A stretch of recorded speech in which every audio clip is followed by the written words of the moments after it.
So welcome everybody to another Behind the Theme. Today we conclude our history on Uesugi Kenshin. Last we left off, we talked about Uesugi, the man. Takeda Shingen had died, and with that, the rise of the Uesugi seemed inevitable.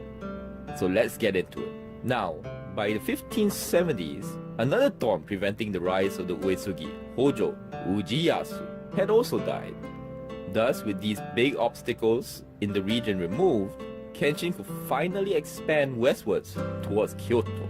And to show how much the other two daimyo were a threat, Kenshin was actually asked by Ashikaga Yoshiaki to come to Kyoto to avenge Shogun Yoshiteru's murder, but did not do so because he could not risk leaving for Kyoto with these two great lords still in the area. In the year 1576, Kenshin began his focus on what would be his next boss fight, and that would be the most powerful daimyo of the day, Oda Nobunaga. This would not be the first encounter between them, as before Shingen's death, Nobunaga had courted Kenshin favor with a series of gifts and letters that resulted in a pact against the Takeda. One of these gifts was a pair of screens called the Rakugai-ju, depicting life in Kyoto, which later historians would use to gather information on life in the capital at the time. But once Shingen died, Kenshin lost interest in working with Nobunaga.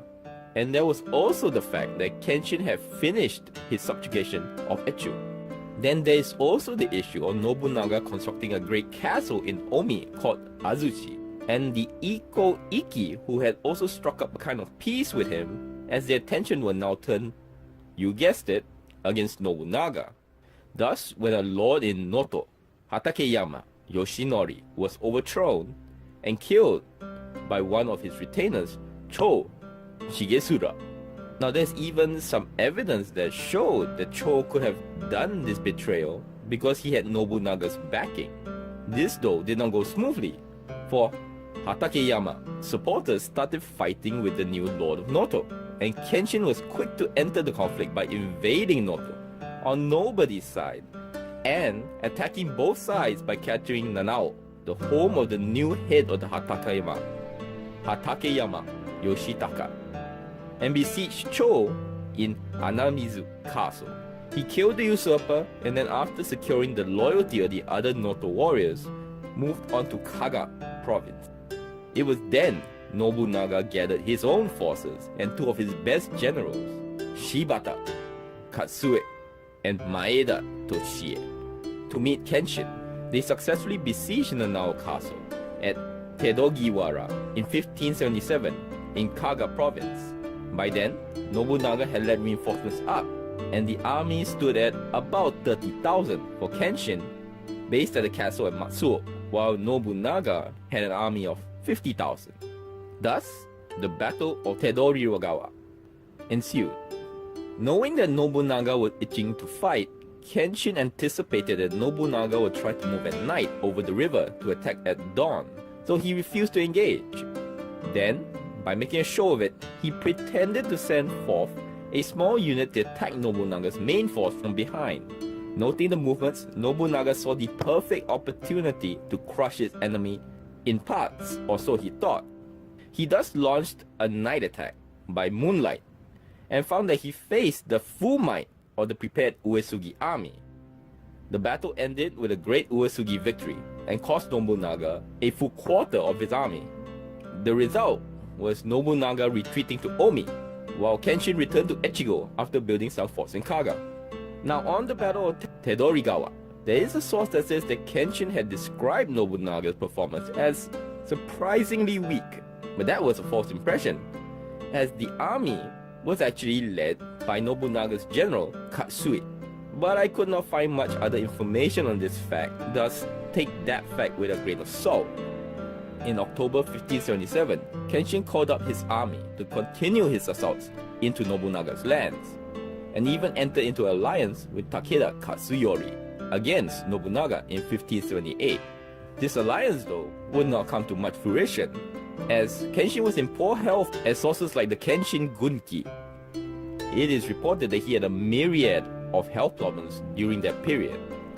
On the 9th of April, he had a seizure of some sort while using the lavatory.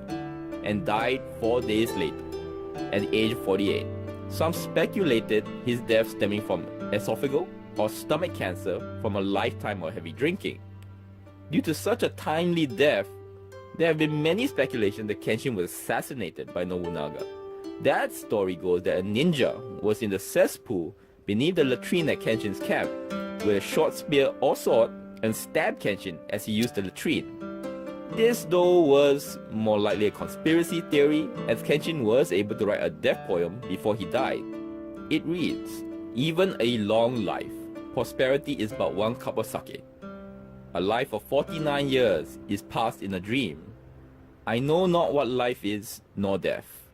Year in, year out, all but a dream. Both heaven and hell are left behind. I stand in the moonlight dawn, free from clouds of attachment." He was buried in Risenji Temple, and it is said that when Nobunaga found out of Kenshin's death, he said, "This empire is mine." As great as Kenshin was in a lot of things, he did not plan for his death very well, as he left behind an unresolved succession crisis. While he never had any children of his own, Kenshin adopted 2 boys during his lifetime. His nephew, Uesugi Kagekatsu, who was adopted probably to appease the boy's father, Nagao Masakage. The other was Uesugi Kagetora, who was originally the son of Hojo Ujiyasu, who was adopted to secure Echigo's borders. The prevailing theories for his plans for the 2 boys could be that he intended for Kagekatsu as his heir, while others speculate that Kenshin might have decided to divide the estates between the 2. But regardless of intention, Kagekatsu was able to secure his rule and force Kagetora to flee to a castle near the Echigo-Shinano border, where he committed suicide in 1579. This civil war caused local power struggles that lasted for a few years in north-central Echigo. In 1582, Shibata Shigeiie, who was a vassal of Kagekatsu, led a rebellion in North Echigo, probably due to the low rewards for his support of Kagekatsu, and more likely for Kagekatsu's granting of control over the toll barriers in the port of Niigata to Takemata Yoshitsuna. In the aftermath of this costly internal struggle, the Oda clan exploited rebellions against Kagekatsu to advance right up to the border of Echigo, capturing Noto and Kaga. This all nearly led to the destruction of the Uesugi, but thankfully, this famous clan survives to the modern day. So that is the history of Uesugi Kenshin. As one historian puts it, Japan's Robert E. Lee, who won a lot of battles, but achieved little in the bigger war to unite the land than to stifle other great powers from rising. That being said, there is a reason why we see him and Takeda Shingen as the romantic, idealized version of the samurai daimyo. And all in all, he is still a man very much to be admired. To see more content like this, subscribe, comment, let me know what you think. Thank you very much. Till next word.